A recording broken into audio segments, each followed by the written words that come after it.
Atos dos Apóstolos, capítulo 15, versos 22 ao 35.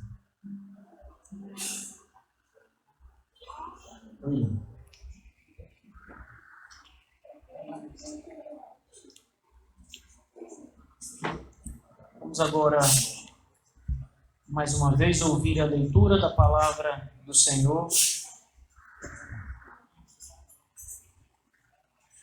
Na esperança de que essa manhã Deus, mais uma vez, fale ao nosso coração, irmãos. Atos 15, a partir do verso 22, diz assim o texto. Então, os apóstolos e os presbíteros, com toda a igreja, decidiram escolher alguns dentre eles e enviá-los a Antioquia, com Paulo e Barnabé. Escolheram Judas, chamado Barsabás, e Silas, dois líderes entre os irmãos. Com eles enviaram a seguinte carta: os irmãos apóstolos e presbíteros, aos cristãos gentios que estão em Antioquia, na Síria e na Cilícia, saudações. Soubemos que alguns saíram do nosso meio, sem nossa autorização, e os perturbaram, transtornando a mente de vocês com o que disseram. Assim, concordamos todos em escolher alguns homens e enviá-los a vocês com nossos amados irmãos Paulo e Barnabé, homens que têm arriscado a vida pelo nome de nosso Senhor Jesus Cristo. Portanto, estamos enviando Judas e Silas para confirmarem verbalmente o que estamos escrevendo. Pareceu bem ao Espírito Santo e a nós não impor a vocês nada além das seguintes exigências necessárias: que se abstenham de comida sacrificada aos ídolos, do sangue, da carne de animais estrangulados e da imoralidade sexual. Vocês farão bem em evitar essas coisas. Que tudo lhes vá bem. Uma vez despedidos, os homens desceram para Antioquia, onde reuniram a igreja e entregaram a carta. Os irmãos a leram e se alegraram com a sua animadora mensagem. Judas e Silas, que eram profetas, encorajaram e fortaleceram os irmãos com muitas palavras. Tendo passado algum tempo ali, foram despedidos pelos irmãos com a bênção da paz para voltarem aos que os tinham enviado. Mas Silas decidiu ficar ali. Paulo e Barnabé permaneceram em Antioquia, onde, com muitos outros, ensinavam e pregavam a palavra do Senhor. Amém. Vamos orar, meus irmãos, pela leitura das Escrituras. Nosso Deus e Pai, Pai de nosso Senhor Jesus Cristo, é diante da Tua palavra, Santo Deus, que nós nos colocamos agora com os ouvidos atentos e com a alma sedenta para ouvir a instrução do Senhor.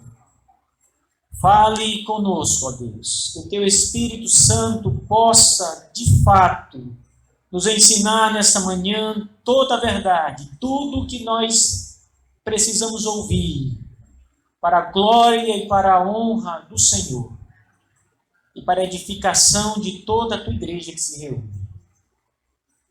Em nome de Jesus Cristo, nós oramos. Amém. Meus irmãos, que texto maravilhoso. Nós temos aqui a decisão de uma igreja que precisou se reunir para discutir questões importantes e até mesmo questões problemáticas que haviam nascido ali no meio dos cristãos. Nós não podemos esquecer que esse texto retrata uma época bastante remota da igreja. Na verdade, nós estamos ainda falando do nascimento da igreja cristã no Novo Testamento. E é um momento que até mesmo os apóstolos do Senhor Jesus Cristo ainda precisavam discutir algumas coisas e aprender algumas coisas sobre o que é o Evangelho. próprio Pedro, apóstolo do Senhor Jesus, um dos mais próximos do Senhor Jesus, passadas anos que o Senhor Jesus já tinha morrido, teve uma visão aonde lhe apareceu ali em um lençol vários animais, inclusive animais que eram considerados pelos judeus impuros.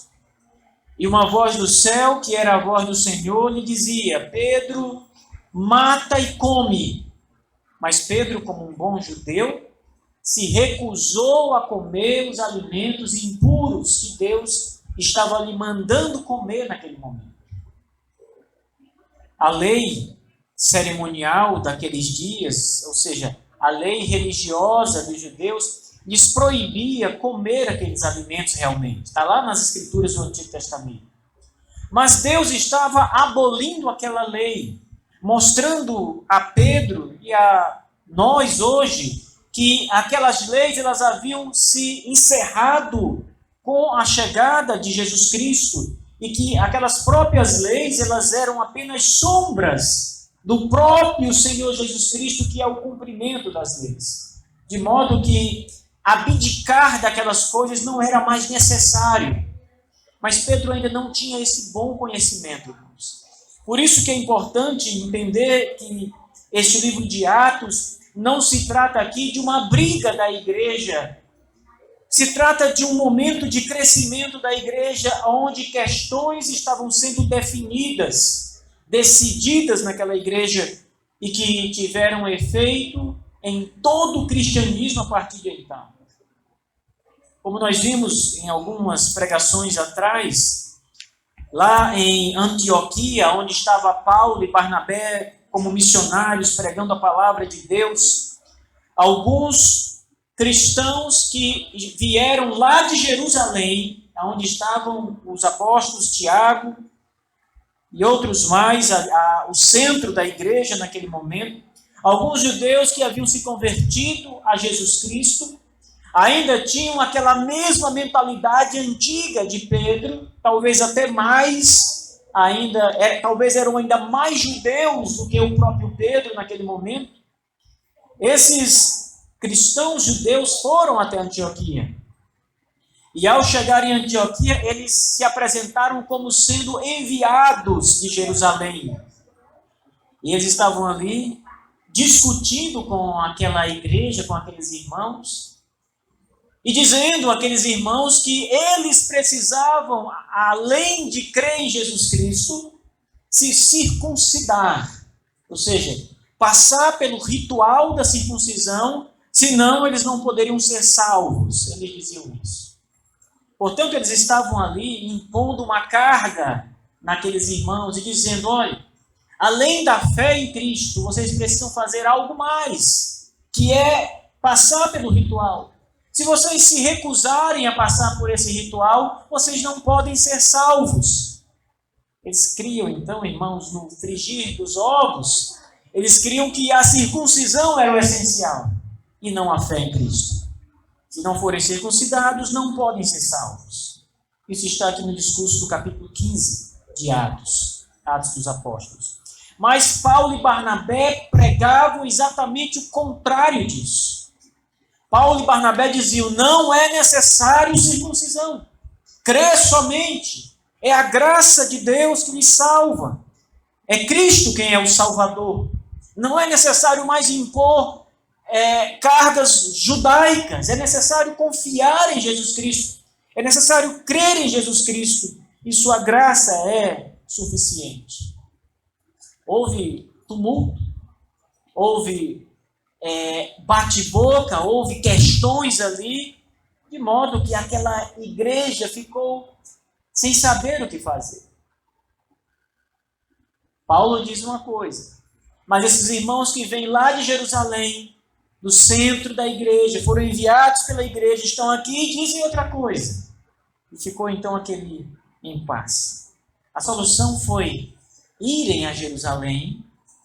Paulo, Barnabé, líderes desta igreja em Antioquia, parte das pessoas que estavam ali envolvidas, eles vão até Jerusalém para definir essa questão.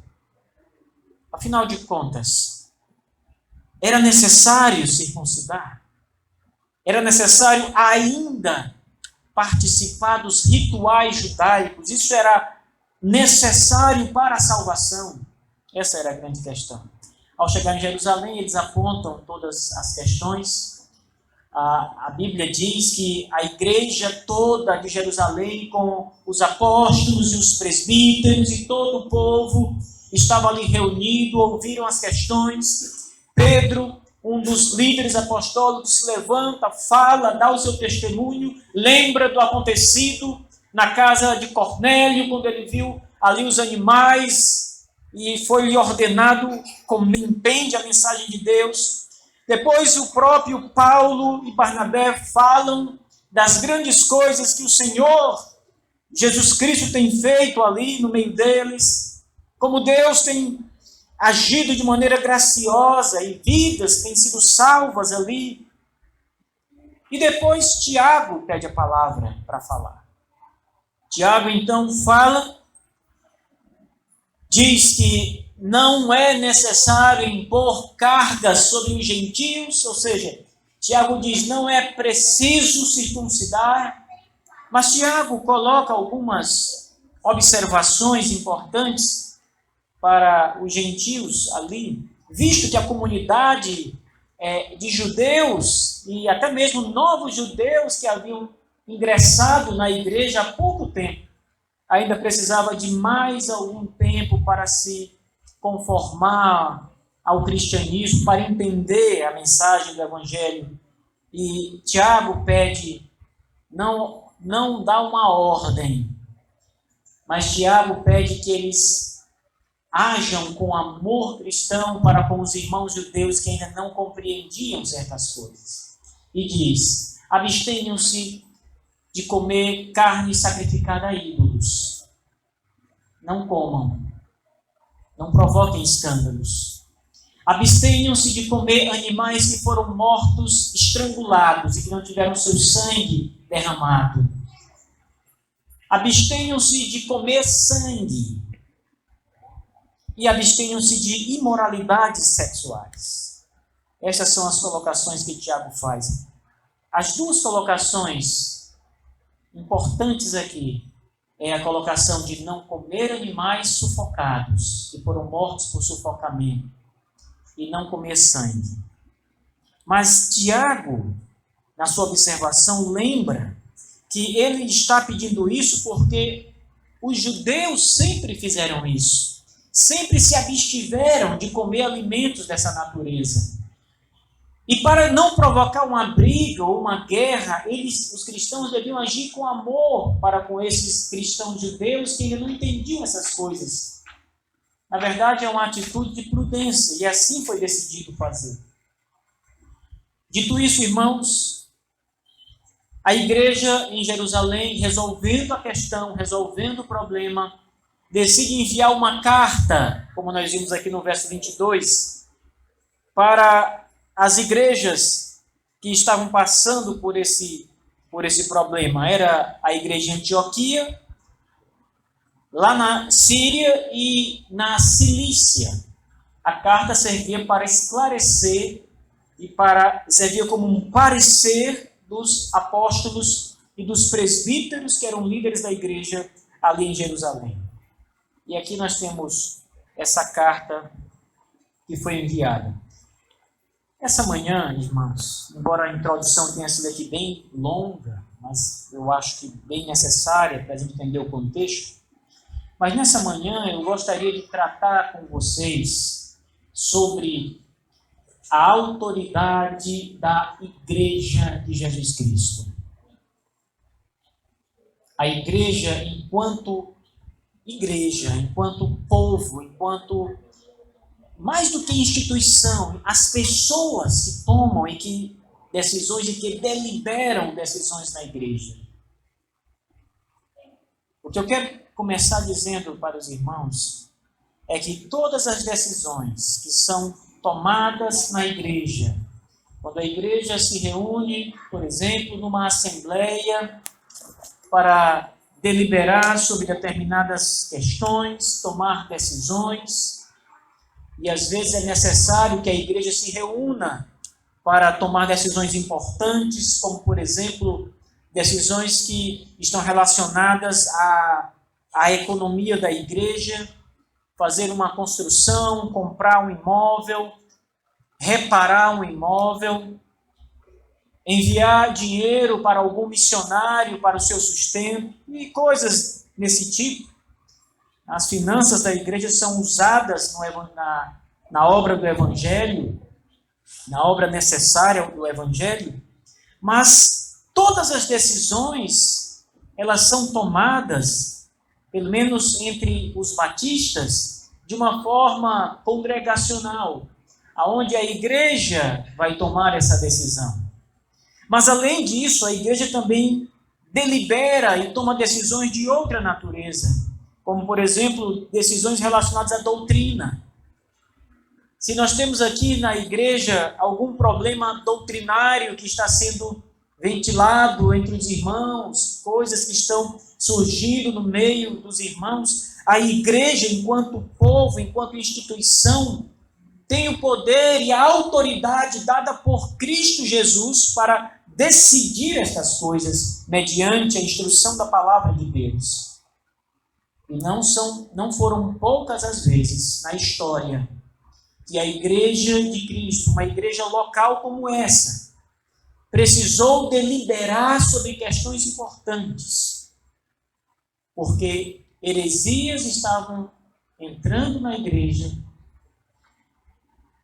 coisas estranhas à palavra de Deus, ensinos heréticos, errados, heterodoxos, estavam entrando na igreja e estavam contaminando as pessoas.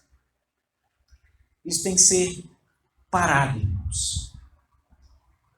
A igreja não pode permitir, em hipótese alguma, que a falsa doutrina seja ensinada aqui, no meio das pessoas.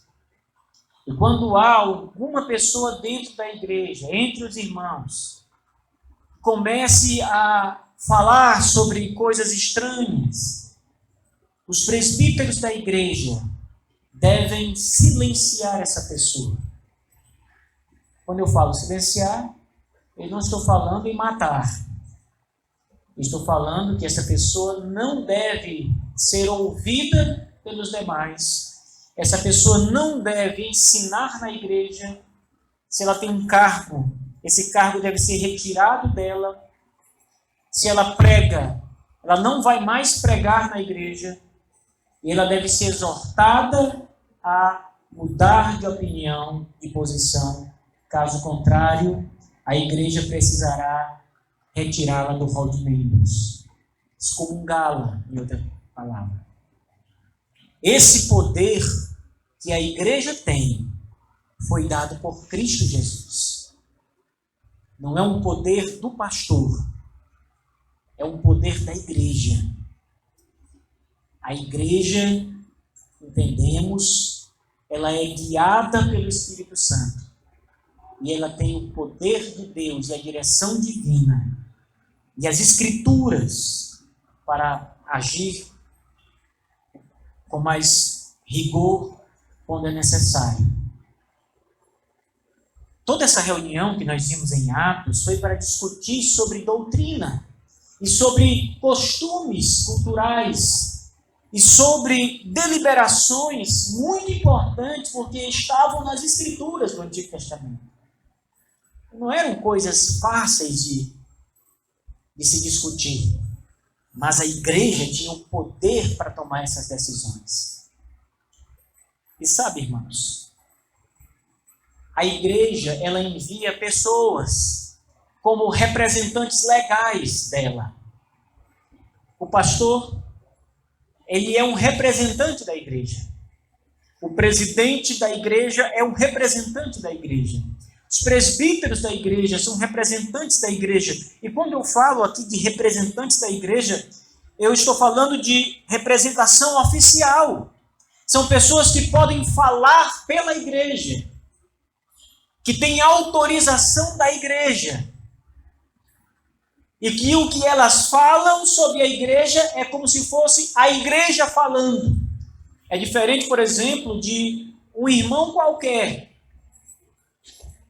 Você não pode, por exemplo, chegar e, sem autorização da igreja, dizer: eu estou aqui representando a igreja e vou falar algumas coisas aqui em nome da igreja. Não. Você precisa ser enviado pela igreja. Você precisa ter o aval da igreja para fazer isso. Esse é um poder que a igreja tem. Esses irmãos que chegaram lá em Antioquia, eles disseram que haviam sido enviados pela igreja de Jerusalém. Estamos aqui, viemos discutir algumas questões que estamos sabendo entre vocês. E a questão é essa: há muitos gentios que estão se convertendo, mas eles não estão sendo circuncidados. E nós viemos aqui, em nome da igreja de Jerusalém, em nome dos apóstolos, dizer que isso está errado e que os gentios precisam ser circuncidados. Caso contrário, eles não podem ser salvos. Eles falavam em nome da igreja. Veja. Olha o que diz aqui a carta do concílio da igreja lá de Jerusalém. Então os apóstolos e os presbíteros, a carta começa, aliás, a narrativa começa mostrando que a reunião ali, a decisão ali, envolve o apostolado de Cristo e envolve a liderança da igreja local, os presbíteros da igreja. E além deles, toda a igreja estava reunida, presente. E eles decidiram escolher alguns dentre eles e enviá-los a Antioquia com Paulo e com Barnabé. Perceba que a primeira atitude do concílio, depois de fazer a carta, não foi simplesmente dizer: Paulo e Barnabé, voltem lá na igreja que vocês estão pregando, nas cidades que vocês estão pregando, e digam o que nós decidimos, levem a carta. A igreja foi muito mais prudente. Ela decide enviar pessoas oficialmente para acompanhar Paulo e Barnabé, que eram os missionários locais que estavam ali. E além da carta assinada pela igreja, pelos apóstolos, pelos presbíteros, além da carta, ainda havia mensageiros da própria igreja. E esses mensageiros eram frisados seus nomes, escolheram Judas, chamado Barsabás, e Silas, 2 líderes entre os irmãos de Jerusalém. E então, eles enviaram com eles a carta, e a carta, então, é a decisão daquele concílio. O primeiro ponto bem importante aqui, meus irmãos, é exatamente esse: o envio oficial da igreja. A representação oficial da igreja. Isso é necessário, queridos irmãos, porque nós estamos tratando de coisas muito importantes. Muito importantes. Diante de todo esse cenário que a gente tem acompanhado, especialmente o cenário político, onde deputados, senadores são envolvidos em problemáticas de toda a natureza, e muitas vezes algumas decisões são tomadas ali na Câmara, ou mesmo o Ministério Público, né, que atua algum dos parlamentares. Mas uma coisa interessante: vai um oficial do Ministério Público ou do Congresso, e ele precisa levar oficialmente um documento, uma carta, e entregar em mãos. O que os apóstolos estão fazendo aqui é algo muito parecido com isso. Eles estão enviando uma carta com todas as determinações e também os conselhos práticos que eles dão aqui aos irmãos. Mas eles enviam pessoas, além de Paulo e Barnabé, pessoas da própria igreja, para que essas pessoas, além de lerem a carta, falarem, explicarem eles mesmos o acontecido. Isso é uma marca do poder que a igreja tem. É importante também nós frisarmos isso, porque muitas vezes os irmãos acham que a igreja não tem poder nenhum. Que a igreja é só a reunião dos irmãos para adorar a Deus que tem todo o poder. É isso também. Mas o Deus que tem todo o poder, deu poder à igreja. De modo, meus irmãos, que as atitudes que a igreja toma, ela toma com o aval e o poder que lhe foi dado por Deus. Eu também não estou aqui dizendo que todas as atitudes são corretas, porque não são. A igreja erra, muitas vezes. Mas todas as atitudes da igreja, todas as vezes que a igreja delibera algo, conforme a palavra de Deus, ela tem poder para deliberar. Por exemplo, quando a igreja excomunga um membro do seu rol, de modo legítimo, bíblico, ela tem poder para fazer isso. E ninguém pode se levantar contra dizendo que a igreja está sendo autoritária, que a igreja está agindo com excesso de força, de poder que não tem. Tudo isso é balela. A igreja tem poder para isso. Foi-lhe conferido por Deus esse poder, por Cristo esse poder.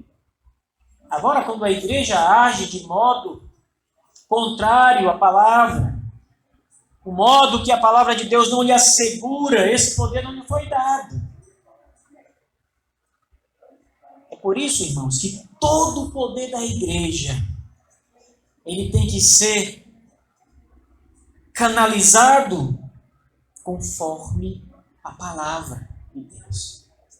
A igreja só tem autorização para agir de modo certo, nunca de modo errado. Eu lembro, meus irmãos, eu acho que eu até contei isso para vocês uma outra vez, mas eu lembro de um caso que aconteceu em Campo Maior, há algumas décadas atrás, talvez uns 30 anos atrás. Eu lembro da história, né? Não presenciei, mas eu lembro da história e que muitas pessoas falaram sobre isso. Está com mais de 30 anos isso. Muitas pessoas da época falaram sobre isso. E até hoje a história é muito forte em Campo Maior. E a história foi a seguinte: uma família de crentes, pessoas que estavam ali desde a fundação da igreja, ela foi deliberadamente eliminada da igreja. Houve uma assembleia, uma sessão, eles discutiam alguns problemas ali, e aquela família X, toda, esposo, esposa, filhos, todos foram excluídos do hall de membros da igreja. Quando a decisão da exclusão saiu, aquela família começou a chorar, a se escandalizar. As pessoas que viram contam a história dizendo: parece que eles receberam a notícia de que uma pessoa da sua família morreu, porque eles ficaram tão desesperados, tão aflitos com a notícia, que parecia que tinham acabado de ouvir que morreu o pai ou a mãe de alguém, de sua própria família. Choraram, se descabelaram, gritaram, foram eliminados pela igreja. Se a eliminação ou a excomunhão foi justa, a igreja tem poder para fazer isso e deve fazer isso, para proteger, além do rebanho, a santidade de Deus e da igreja, do evangelho, para mostrar aos de fora, como diz o apóstolo Paulo, que a igreja não tem comunhão com as trevas e com o pecado. Por isso ela tem o poder de oficializar, de tomar decisões, de deliberar sobre determinadas questões. Agora, se a excomunhão ela acontece de modo ilegal, muitas vezes uma perseguição que não é correta, simplesmente por perseguir certas pessoas, essa deliberação não é justa, portanto não é correta. E a igreja não tinha poder para fazer isso, de modo nenhum. Aqui na carta, nós vimos a igreja dando poder a dois mensageiros, oficializando dois mensageiros como representantes. E sabe o que é mais interessante, irmãos? Olha o que a carta diz. Verso 24. Eles dizem assim na carta: nós soubemos que alguns saíram do nosso meio sem nossa autorização e os perturbaram, transtornando a mente de vocês com o que disseram. Transtornando a mente de vocês com o que disseram. Percebam, ao outro lado da moeda.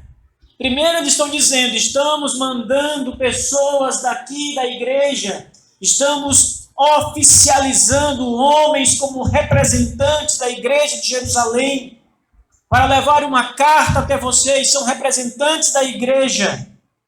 E depois eles dizem, soubemos que alguns chegaram aí até vocês, do nosso meio, vieram aqui desta igreja, sem nossa autorização. Vocês estão vendo o contraste? Enquanto que Judas e Silas têm autorização da igreja, esses demais que chegaram primeiro e que começaram a falar coisas incorretas sobre a salvação e sobre a fé em Cristo, provados pela igreja. É-lhes dito à igreja de Antioquia, na Síria e Cilícia, que eles não tinham autorização para fazer isso, portanto não podiam fazer isso. Não lhes foi conferido poder para fazer isso, autoridade para fazer o que fizeram.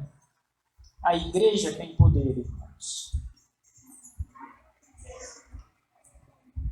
A igreja tem a sua autoridade conferida por Deus.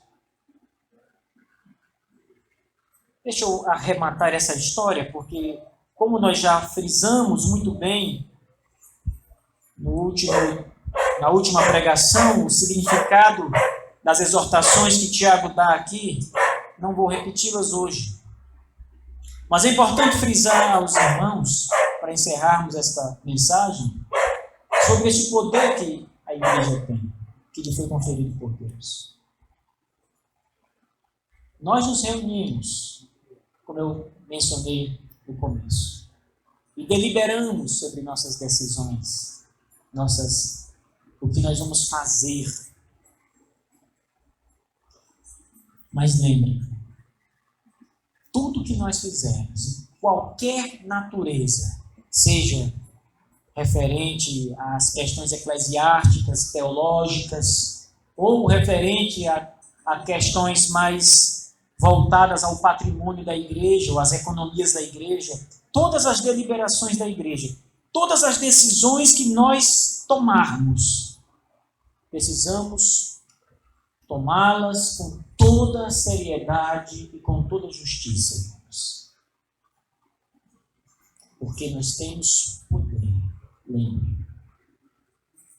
E uma decisão equivocada, ela pode gerar problemas para a igreja, constrangimentos para a igreja.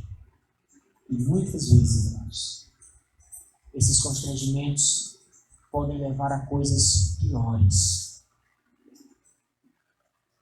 Muito piores. Sobre esse caso de Campo Maior, eu perguntei a algumas pessoas, né, que conheciam a história, que participaram da história, se aquela família que foi excomungada realmente estava em pecado. E eles disseram, na época, muitas pessoas me contaram a história e disseram, não estavam. Eles eram fiéis. Mas eles não aceitavam as coisas que estavam começando a acontecer na igreja. E a liderança da igreja local, naquele momento, estava implantando coisas estranhas na própria igreja. E aquela família se levantava contra essas novidades, considerando-as não bíblicas. Mas o pastor e a cúpula ali da igreja era mais forte. E as pessoas estavam ali do lado do pastor. E ficaram contrários a esses irmãos que acabaram sendo eliminados. Essa foi um dos pontos que eu ouvi. Essa família, irmãos, de cristãos, nunca voltou para a igreja. Para nenhuma igreja. Eles ficaram tão magoados como aconteceu, que nunca retornaram. A última vez que eu perguntei por uma das pessoas lá, que era um dos filhos da pessoa, e ele tocava violão na igreja, eu perguntei a um colega que eu conhecia, perguntei como é que ele estava, depois de tantos anos. Ele disse, rapaz, ele nunca se recuperou. Hoje ele é uma pessoa que está perdida, no sentido cristão, não está numa igreja, faz coisas equivocadas, perdeu o rumo da sua vida. Diz que crê em Cristo, mas não está em igreja e não vive mais como um cristão, ou pelo menos não se conforma a atitudes que se espera que um cristão tenha na sociedade.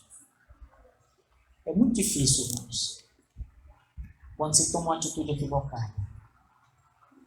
Uma vez, um juiz, conversando comigo, ele disse assim para mim, estava cuidando de uns casos, analisando umas sentenças que ele estava fazendo, eu estava na mesa junto com ele, conversando com ele, e ele disse assim, rapaz, as pessoas não imaginam o poder que um juiz tem.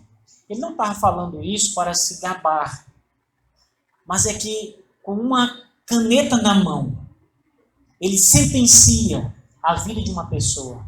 Ele estava falando da responsabilidade que ele tinha como juiz, de não cometer a injustiça, de não sentenciar pessoas de forma injusta. Assim é a igreja, irmãos. Deus nos conferiu poder, autoridade, mas nós precisamos usá-la de modo correto. E não há para nós melhor manual de como agir certo do que a palavra de Deus, a Bíblia. Muitas vezes nós vamos ser questionados por agir certo, por ter tomado uma atitude firme, mas uma atitude bíblica, correta. E não podemos retroceder por causa disso. Muitas vezes vai se levantar questões emocionais na igreja, como eu já vi muito acontecer em outras partes. Como esse caso que eu citei, por exemplo, onde pessoas ali não querem a exclusão de uma certa pessoa apenas por questões emocionais. Muitos casos são assim. Não faça isso não. A igreja vai excomungar essa pessoa, é tão jovem. Por que não conversa? Meus irmãos, para se chegar a uma atitude como a excomunhão, muitos passos já foram dados na busca de restauração de uma pessoa. O último passo é a excomunhão. Mas ela é necessária. E a igreja não pode furtar o seu dever de excomungar alguém quando lhe é necessário fazer isso. Ela tem essa autoridade. Mas cuidado para não agir de modo injusto, de modo errado, de modo equivocado, contrário à palavra de Deus. Em questões doutrinárias, isso é muito importante. Porque muitas vezes a igreja está vendo nas escrituras a verdade, mas está acostumada com um outro ensinamento equivocado. Largue! Fique com as Escrituras. Levante a bandeira das Escrituras, a de quem errou, quem esteve equivocado. Isso não é feio. Isso é hombridade, é correto fazer isso. Nós temos que fazer isso.